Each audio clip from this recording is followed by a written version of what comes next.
14 अगस्त को पाकिस्तान अपना independence day मनाता है और उसके ठीक अगले दिन 15 अगस्त को भारत अपनी आजादी का दिन मनाता है, जश्न मनाता है। दोनों मुल्क एक ही तारीख में आजाद हुए, बस कैलेंडर पर एक दिन का फर्क है। लेकिन इन दोनों मुल्कों की आजादी के बाद की कहानी बहुत अलग रही और इस तरह दोनों के डेमोक्रेटिक और लोकतंत्र के हवाले से बात करें तो बहुत बड़ा फर्क है। भारत में लोकतंत्र चलता रहा, डेमोक्रेटिक सरकारें आती जाती रहीं, प्रधानमंत्री बदले, पार्टियां बदली, लेकिन देश की बागडोर आखिरकार चुनी हुई सरकार के हाथ में ही रही। लेकिन पाकिस्तान की कहानी कुछ अलग रही। लोक लोकतंत्र के नजरिए से ये अफसोसनाक है।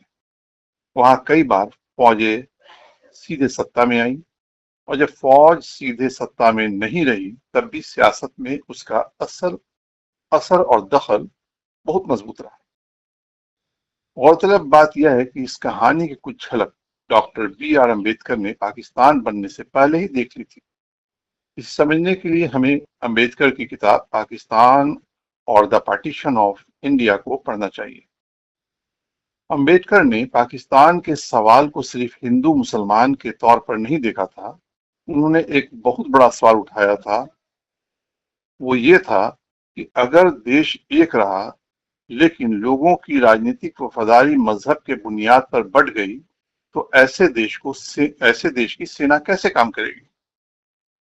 उनकी किताब में एक पूरा हिस्सा इस सवाल पर है कि क्या मुसलमानों से यह उम्मीद की जा सकती है कि वे किसी बाहरी मुस्लिम ताकत के मुकाबले भारत के लिए उसी तरह लड़ेंगे जैसे एक राष्ट्रीय सेना की सैनिक से उम्मीद की जाती। किताब में इसका शीर्षक भी है, can Hindus count on Muslim to show national rather than religious loyalty, यानी क्या हिंदू इस बात पर भरोसा कर सकते हैं कि मुसलमान धार्मिक पहचान से ऊपर उठकर राष्ट्रीय वफादारी दिखाएंगे। यहाँ एक बात साफ कर देना जरूरी है। आज सोशल मीडिया पर अंबेडकर के नाम से यह बहुत बात घूमती है।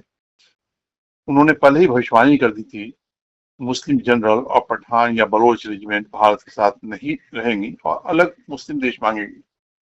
अंबेडकर ने किताब में इस तरह की सीधी तौर पर कोई भविष्यवाणी नहीं की थी। उनका सवाल इससे ज्यादा गहरा था।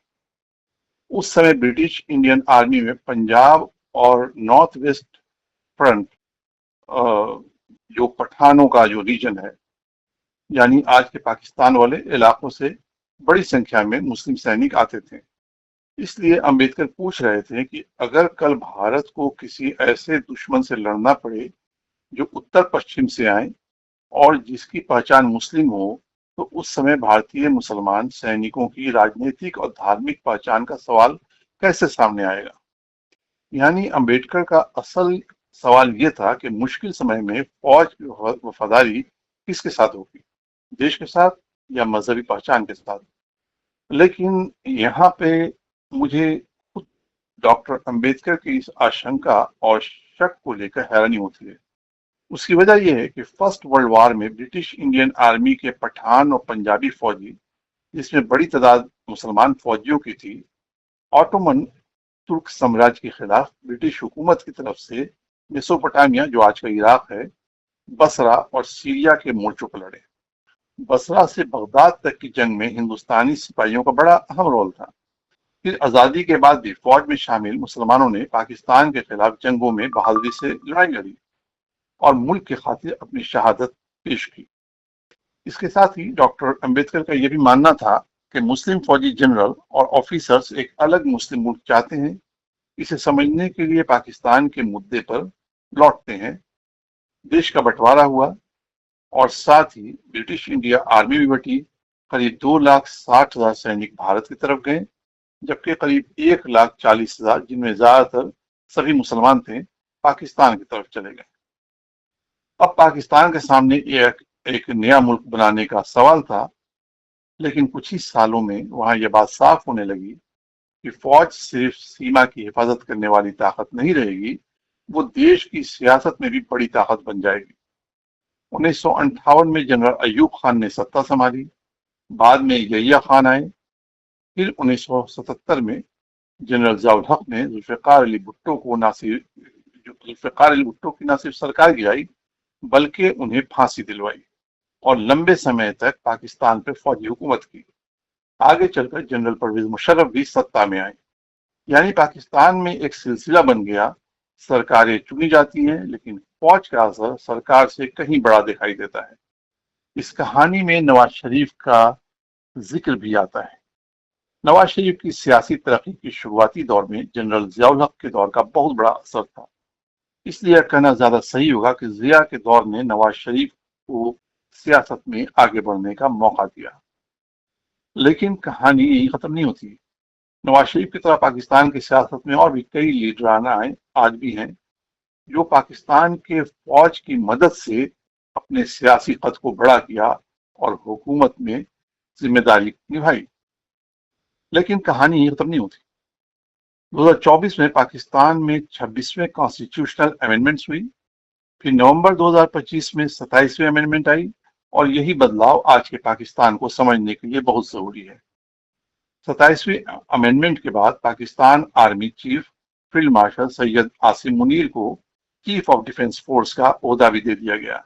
यानी फौज के मुखिया की जिम्मेदारी और ताकत पहले से कहीं ज्यादा बढ़ गई। इसके साथ सुप्रीम कोर्ट के संवैधानिक काम के बड़े हिस्से को एक नई फेडरल कॉन्स्टिट्यूशनल कोर्ट के पास ले जाया गया।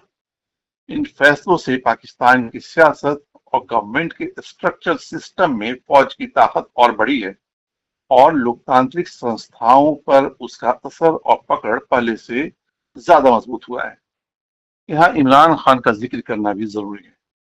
इमरान खान पाकिस्तान के पुरानी राजनीतिक फैमिलियों से नहीं आए थे। वे क्रिकेट से राजनीति में आए और 2018 में प्रधानमंत्री बने। लेकिन जल्द ही उनका सेना के साथ रिश्ता खराब हो गया। 2022 में उनकी सरकार चली गई और उसके बाद उनका टकराव सीधे पाकिस्तान के ताकतवर मिलिट्री एस्टेब्लिशमेंट के साथ दिखाई देने लगा। आज इमरान खान जेल में हैं, उन पर कई मुकदमे हैं और वे इन मामलों को राजनीतिक बदले की कार्रवाई बताते रहे हैं। उनकी पार्टी पीटीआई का भी यही आरोप है। और अभी 18 अगस्त 2026 को पाकिस्तान की सुप्रीम कोर्ट ने इमरान खान को जेल से इस्लामाबाद के शिफा इंटरनेशनल हॉस्पिटल ले जाने का आदेश दिया है। अदालत ने उनकी सेहत की जांच के लिए मेडिकल बोर्ड बनाने की बात की है और परिवार से मुलाकात की इजाजत दी है। दोनों देशों की आजादी की तारीख 14 अगस्त और 15 अगस्त के बीच सिर्फ एक दिन का फर्क है। इन दोनों तारीखों के बीच दो अलग राजनीतिक कहानियां भी दिखाई देती है। भारत में सेना ने अपनी ताकत को राजनीति से अलग रखा और चुनी हुई सरकारों को देश चलाने दिया। वहीं पाकिस्तान में सेना धीरे धीरे देश की राजनीति की सबसे ताकतवर संस्थाओं में शामिल होती चली गई और आज हालत यह है कि संविधान में भी सेना के मुखिया की भूमिका को पहले से ज्यादा ताकत मिल चुकी है। यह कहना ठीक नहीं होगा कि अंबेडकर ने पाकिस्तान के अगले 80 साल की पूरी भविष्यवाणी कर दी थी, लेकिन उन्होंने एक ऐसा सवाल जरूर उठाया था जिसे पाकिस्तान आज तक पूरी तरह हल नहीं कर पाया है। यानी देश की सबसे ताकतवर संस्था कौन होगी, चुनी हुई सरकार या फौज? और शायद यही वजह है कि 14 अगस्त और 15 अगस्त के बीच सिर्फ एक दिन का फर्क होने के बावजूद दोनों देशों की आजादी की कहानी आज इतनी अलग दिखाई देती है। धन्यवाद, बहुत बहुत शुक्रिया।